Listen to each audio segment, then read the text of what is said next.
नमः शिवाय। आज हम शिव पंचाक्षर स्तोत्र का पाठ करेंगे। नागेंद्रहाराय त्रिलोचनाय भस्मांगरागाय महेश्वराय नित्याय शुद्धाय दिगंबराय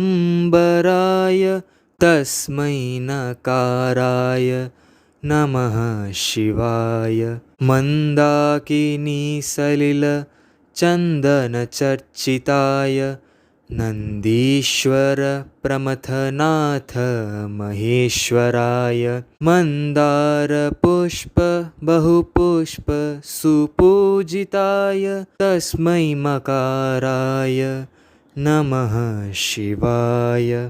शिवाय गौरीवदनाब्जवृन्द सूर्याय दक्षाध्वरनाशकाय श्रीनीलकण्ठाय वृषध्वजाय तस्मै शिकाराय नमः शिवाय।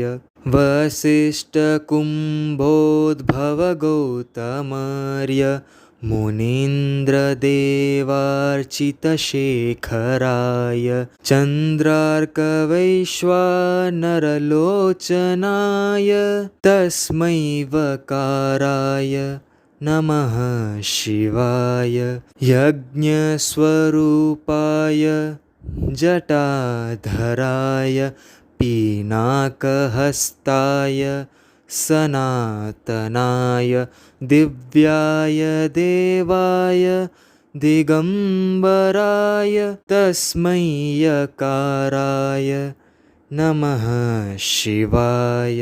पंचाक्षरमिदं पुण्यं यः पठेत् शिवसन्निधौ शिवलोकमवाप्नोति शिवेन सह मोदते।